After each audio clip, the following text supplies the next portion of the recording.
जय जगन्नाथ दर्शक बंधु मु आज रज संक्रांति उपरे आपण मानकु किछि कहया पे जाउछि। रज संक्रांति हिंदू पंजिका अनुसार आषाढ़ मासरे साधारणतः पालन होइଥାଏ। एही दिनटी वर्षा ऋतुर आगमन को स्वागत करे। लोकप्रिय 3 दिनिया रज पर्व मुख्य दिन भावे पालित होइଥାଏ। रज संक्रांति प्रकृतिर नवजागरण, धरित्री मां को उर्वरता और वर्षा ऋतुर प्रारंभर प्रतीक अटे। वर्तमान এই রজ সংক্রান্তি উপলক্ষে ମୁଁ ସୂର୍ଯ୍ୟଦେବ ଏବଂ ଭୂଦେବୀ ବା ଭୂମି ଦେବୀଙ୍କ ମନ୍ତ୍ର ପାଠ କରିବାକୁ ଯାଉଛି, ଯାହାକୁ ଆପଣମାନେ 10 ଥର, 27 ଥର, 54 ଥର, 108 ଥର ପାଠ କରିପାରିବେ। ସୂର୍ଯ୍ୟଦେବଙ୍କୁ ଅର୍ଘ୍ୟ ପ୍ରଦାନ କରି ଏହି ମନ୍ତ୍ର ଜପ କରିବା ଅତ୍ୟନ୍ତ ଶୁଭ ମନାଯାଏ। ସୂର୍ଯ୍ୟଙ୍କ ବିଜୟ ମନ୍ତ୍ର ଓಂ ରାଂ ହ୍ରିଂ ରୋଂ ସ୍ୱାଃ ସୂର୍ଯ୍ୟାୟ ନମଃ। सूर्यंकर गायत्री मंत्र ओं भास्कराय विद्महे दिवाकराय धीमहि तन्नो सूर्य प्रचोदयात्। आउ गोटे मंत्र भी आपण माने अति साधारण भाव कहि परिबे। से मंत्रटी हैला ओं सूर्याय नमः अथवा ओं नमो भगवते सूर्याय। वर्तमान मु भूदेवींकर बा भूमि देवींकर मंत्र कहिबाकू जाउछि।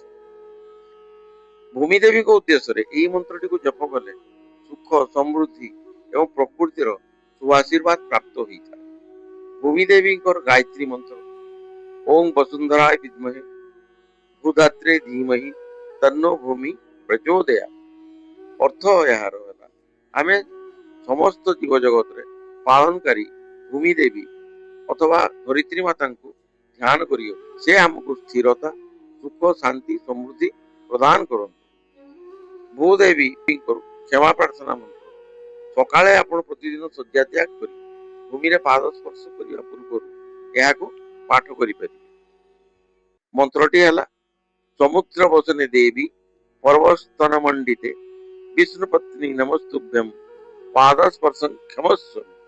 अर्थात हे देवी भूमि, समुद्र जहाँकर वस्त्र, पर्वत जहाँकर अलंकार, ये भगवान श्री विष्णुकर पत्नी मु आपणଙ୍କୁ नतमस्तक होई प्रणाम करुछि एवं मोर पादस्पर्श को आपण उदार हृदय क्षमा करନ୍ତୁ। भूदेवी एवं सूर्यदेवଙ୍କର सहित रज पर्वर संपर्क ये आलोचना करिवे। रज पर्व होछि नारीत्व, प्रकृति एवं सृष्टि शक्तिर एक अनन्य उत्सव। एही पर्व रे धरित्री माता भूदेवी और सूर्यदेव को विशेष भाव स्मरण करा जाए। ओडिया परंपरा रे भूदेवी को श्री जगन्नाथ शक्ति स्वरूप भाव मध्य पूजा करा जाए। यही पर्व प्रकृतिर नारी और पुरुष शक्तिर समन्वय को प्रतिफलित करे। भूदेवी वा धरित्री माता प्रथमे धरित्री माता रजस्वला अवस्था। रज पर्व प्रथम 3 दिन धरित्री माता भूदेवी रजस्वला अवस्था थांती बोली साधारणतः विश्वास करा जाए।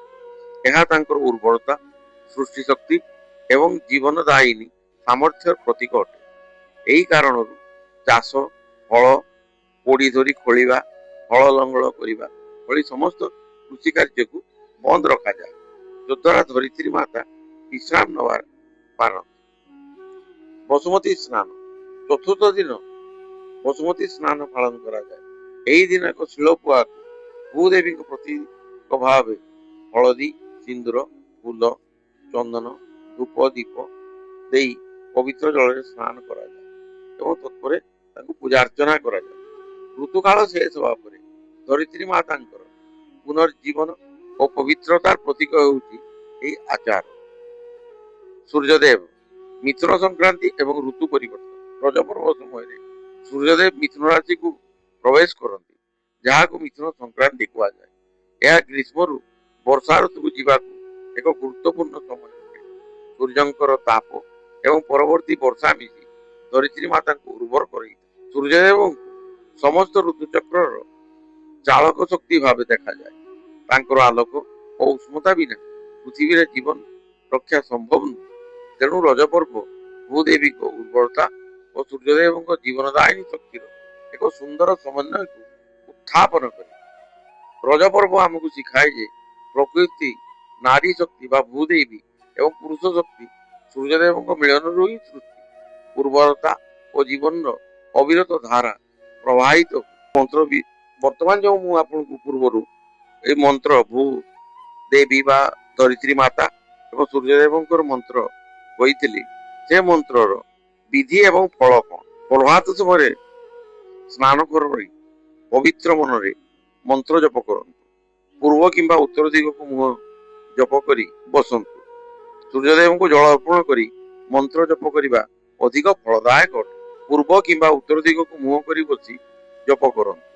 ଭୂମିଦେବଙ୍କୁ ପୁଷ୍ପ, ଫଳ, ଅକ୍ଷତ ବା ଚାଉଳ ଅର୍ପଣ କରି ପ୍ରାର୍ଥନା କରନ୍ତୁ। ନିୟମିତ ଜପ ଦ୍ୱାରା ମନ ଶାନ୍ତି, ସକାରାତ୍ମକ ଶକ୍ତି, ସୁସ୍ଥତା, ସମୃଦ୍ଧି ଏବଂ ଆତ୍ମବିଶ୍ୱାସ ଲାଭ ହୋଇଥାଏ। ରଜ ପର୍ବ ବା ତାକୁ ଅଧିକ ସଂକ୍ରାନ୍ତରେ ମଧ୍ୟ କୁହନ୍ତି ରଜୋ ପର୍ବ, ଓଡ଼ିଶାର ନାରୀତ୍ୱ ଏବଂ ଧରିତ୍ରୀ ମାଙ୍କର ଉର୍ବରତାର ମହାପର୍ବ ଅଟେ।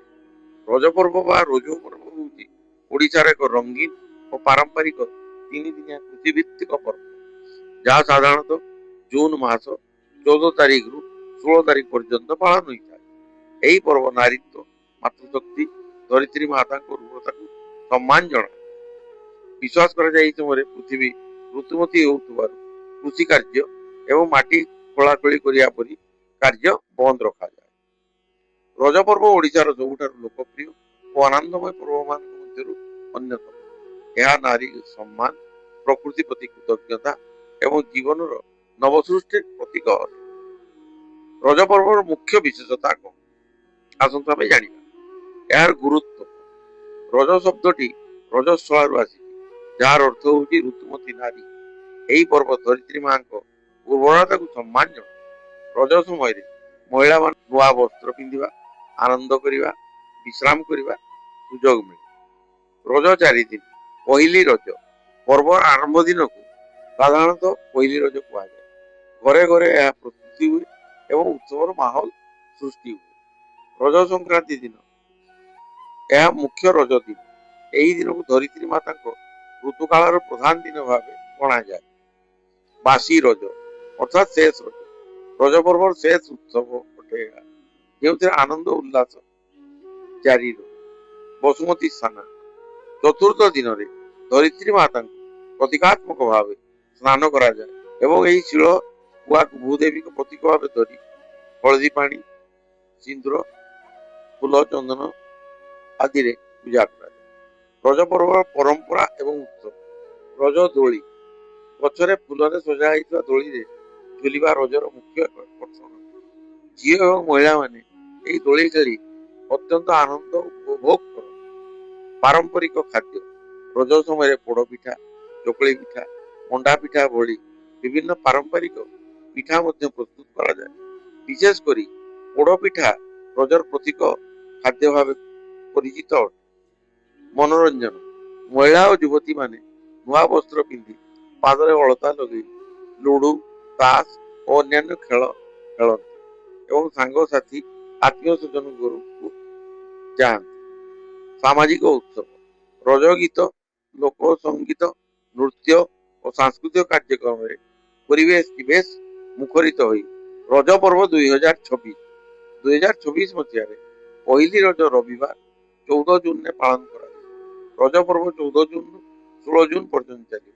ଏହି ସମୟରେ ସମଗ୍ର ଓଡ଼ିଶା ଉତ୍ସବ ମୁଖର ପରିବେଶ ସୃଷ୍ଟି ହେବ ଏବଂ ଲୋକମାନେ ନିଜ ସଂସ୍କୃତି ଓ ପରମ୍ପରାକୁ ଉଦଯାପନ କରିବେ। ଐତିହାସିକ ଓ ସାଂସ୍କୃତିକ ଗୁରୁତ୍ୱ କଣ? ରଜ ପର୍ବର ମୂଳ ଓଡ଼ିଶା ପ୍ରାଚୀନ କୃଷିଭିତ୍ତିକ ସମାଜ ସହିତ ଜଡ଼ିତ ଅଟେ। ଭୂଦେବୀ ଋତୁମତୀ ହେଉଥିବାରେ ବିଶ୍ୱାସରେ 3 ଦିନ ପର୍ଯ୍ୟନ୍ତ ଚାଷ ଜମି ଏବଂ ମାଟି ଖୋଳିବା ଆଦି କାମକୁ ବନ୍ଦ ରଖାଯାଏ। ଏହା ମନୁଷ୍ୟ ଏବଂ ପ୍ରକୃତିର ଗଭୀର ସମ୍ପର୍କକୁ ପ୍ରତିଫଳିତ କରିଥାଏ। ପହିଲି ରଜ। ପହିଲି ରଜ ଦିନରୁ ଉତ୍ସବଟି ଆରମ୍ଭ ହୁଏ।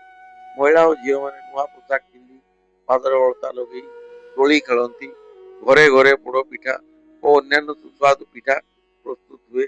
ନାଚ ଗୀତ ଏକ ମାହୋଲ ସୃଷ୍ଟି ହୁଏ। ମିଥୁନ ସଂକ୍ରାନ୍ତି। ରଜର ଦ୍ୱିତୀୟ ଦିନକୁ ମିଥୁନ ସଂକ୍ରାନ୍ତି ଭାବେ ପାଳନ କରାଯାଏ। ବର୍ଷା ଋତୁର ଆଗମନ ସହିତ ଧରିତ୍ରୀର ଉର୍ବରତା ଓ ନିବଜୀବକୁ ଏହା ସମ୍ମାନ ଜଣାଏ। ବାସି ରଜ। ବାସି ରଜ ଦିନରେ ମଧ୍ୟ ଉତ୍ସବ ଜାରି ରହେ। ପରିବାର ଓ ସମାଜର ଲୋକମାନେ ଏକାଠି ହୋଇ ଆନନ୍ଦ ଉପଭୋଗ କରନ୍ତି। ବସୁମତୀ ସ୍ନାନ। ଚତୁର୍ଥ ଦିନ ବସୁମତୀ ସ୍ନାନ ସହ ରଜ ପର୍ବ ସମାପନ ହୁଏ। ଭୂଦେବୀଙ୍କ ପ୍ରତୀକ ଶିଳ୍ପୁଆକୁ ହଳଦୀ ସିନ୍ଦୁର ଫୁଲ ଚନ୍ଦନ ଓ ପାଣିରେ ସ୍ନାନ କରାଯାଏ। ଏହା ଧରିତ୍ରୀର ପବିତ୍ରତା, ପୁନର୍ଜୀବନ ଓ ସମୃଦ୍ଧିର ଏକ ପ୍ରତୀକ ଅଟେ। ରଜ ପର୍ବକୁ କାହିଁକି ଆମେ ପାଳନ କରିବା ଏବଂ ଅନୁଭବ କରିବା ଉଚିତ? ରଜ ପର୍ବ ଏକ ଉତ୍ସବ ନୁହେଁ, ଏହା ଓଡ଼ିଆଙ୍କର ଭାବନା, ପରମ୍ପରା ଓ ସଂସ୍କୃତି ଏକ ପ୍ରତୀକ ଅଟେ। ଏହା ନାରୀତ୍ୱ, ପ୍ରକୃତି, କୃଷି, ସଂସ୍କୃତି, ସାମାଜିକ ଏକତାର ଏକ ଅନନ୍ୟ ସମନ୍ୱୟ ଅଟେ। ଓଡ଼ିଶାର ଏହି ମହାନ ପର୍ବ ଆମକୁ ପ୍ରକୃତିକୁ ସମ୍ମାନ କରିବା ଓ ଜୀବନ ନବସୃଷ୍ଟିକୁ ଉଦଯାପନ କରିବାର ଏକ ବାର୍ତ୍ତା ଦେଇଥାଏ। ଦର୍ଶକ ବନ୍ଧୁ, ଯଦି ମୋର ଭିଡିଓଟି ଆପଣଙ୍କୁ ଭଲ ଲାଗିଥାଏ ତେବେ ଦୟାକରି ଲାଇକ୍, ସେୟାର ଏବଂ ସବସ୍କ୍ରାଇବ କରନ୍ତୁ। ଜୟ ଜଗନ୍ନାଥ।